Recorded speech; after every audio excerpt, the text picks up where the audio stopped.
Hello guys, welcome back. So இந்த video எதுக்காகனா night நேரத்தில் டிவிஎஸ் என்டார்க் 125 எப்படி இருக்கும் அது காட்டுறதுக்காண்டி தான்.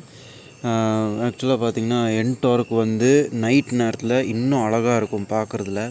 இப்போ லைட்டெல்லாம் ஆஃப் இருக்குது. ஸோ என்டார்க் வந்து நைட் நேரத்தில் ஓட்டும்போது எங்கெங்கெல்லாம் லைட் இருக்கும், லைட்டு எவ்வளோ அழகாக இருக்கும் அதெல்லாம் உங்களுக்கும் தெரியணும்ல வாங்கிறதுக்கு முன்னாடி. ஸோ அது வந்து கண்டிப்பாக நான் உங்களுக்கு இப்போது காட்டுறேன். ஸோ ஃபஸ்ட்டு சாவி ஆன் பண்ணிக்கலாம். சாவி ஆன் பண்ணோன்னே இந்த மாதிரி உங்களுக்கு வந்துடும்.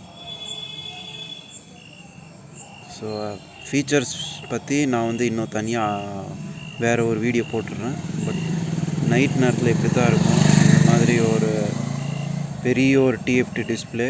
இப்போ வந்து பெட்ரோல் காலியாக இருக்கிறதுனால இது இப்போ எரிஞ்சிட்டு இருக்குது. அண்ட் இது நார்மல். அதே மாதிரி ஃப்ரண்ட்லவும் அதே மாதிரி தான் எல்இடி வந்து ஆன் ஆயிரும். எல்இடி வந்து வேறு லெவலாக இருக்கும். ஸோ ஹெட்லைட் எப்படி இருக்குது, ஹெட்லைட்டோட பர்ஃபார்மன்ஸ் எப்படி இருக்குது இப்போவே இந்த வீடியோவில் உங்களுக்கு தெரிஞ்சிடும். ஸோ பின்னாடி இந்த மாதிரி தான் ஒரு டிவிஎஸோட டீயோட லோகோ இருக்கும். ஸோ வேறு லெவலாக இருக்கும். ஸோ பிரேக் அழுத்தும் போது இந்த இடத்துல வந்து உங்களுக்கு தெரியும். இப்போ காட்டுற பாருங்கள். ஸோ இப்படி தான் இருக்கும் டிவிஎஸோட லோகோ. அப்புறம் இப்படி தான் இருக்கும். தூரத்துலேருந்து வண்டி ஆஃபாக இருக்கும்போது சும்மா இக்னிஷன் மட்டும் ஆன் பண்ணி வச்சிங்கன்னா இப்படி எரிஞ்சிட்ருக்கும். நல்லாயிருக்கும் வண்டி பார்க்க. இப்போ வண்டி ஸ்டார்ட் பண்ணி உங்களுக்கு ஹெட்லைட் காட்டுறேன் எப்படி இருக்குன்ட்டு.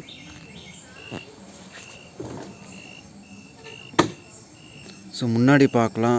முன்னாடி இந்த அளவுக்கு, இந்த செடி அளவுக்கு மட்டும்தான் கொஞ்சம் வெளிச்சமாக இருக்கும்.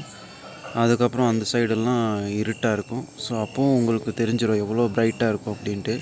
மோஸ்ட்லி டிவிஎஸோட வண்டியோட ஹெட்லைட்ஸ் வந்து நார்மலாகவே நல்லா ப்ரைட்டாக தான் இருக்கும். ஸோ இப்போ நான் வந்து உங்களுக்கு ஸ்டார்ட் பண்ணி காட்டுறேன்.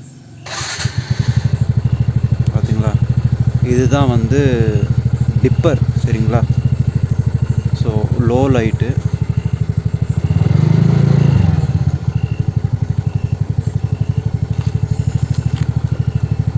இதுதான் வந்து லோ லைட்டு. இது வந்து ஹை பீம்.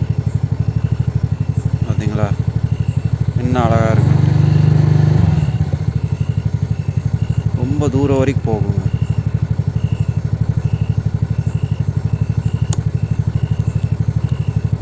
பாசிங் லைட்டு வேறு லெவலாக இருக்கும். ஸோ வண்டி நிப்பாட்டிட்டெல்லாம் காட்ட முடியாது, ஏன்னா ஸ்டாண்டு போட்டோம்னா வண்டி ஆஃப் ஆகிடும். ஸோ இப்படி தான் இருக்கும் வண்டி. ஆனால் எவ்வளோ ப்ரைட்டாக இருக்குது பாருங்கள். ஸோ இன்னும் ஆக்சுவலாக ரோடு இருட்டாக தான் இருக்குது, சரிங்களா? நல்லாவே இருட்டாக இருக்குது. இந்த என் வீட்டு முன்னாடி நிற்கிறதுனால அந்த வீட்டு லைட்டு மட்டும்தான் இருக்குது. மற்றபடி நல்லா ப்ரைட்டாக இருக்குது. இதான் லோ பீம், இதான் பாஸ் வச்சு கூட கொடுத்துருக்குறாங்க. ஸோ பாஸ் இது பண்ணிக்கலாம். அதே மாதிரி ஹசார்ட் லைட்டு 4 இண்டிகேட்டருமே. சும்மா நீங்கள் ஹைவேஸில் நிற்கும்போது ஒரு காரில் இருக்கிற மாதிரி ஒரு ஃபீல் வரும் உங்களுக்கு. இந்த மாதிரி 4 இண்டிகேட்டருமே சேர்ந்து போடுற மாதிரி. ஸோ இதாங்க, இவ்வளோ தான் வீடியோ. ஸோ வீடியோ பிடிச்சிருந்துச்சுன்னா மறக்காமல் லைக் பண்ணுங்கள். அப்புறம் சேனலை பிடிச்சிருந்துச்சுன்னா சேனல் சப்ஸ்கிரைப் பண்ணுங்கள். Thank you very much.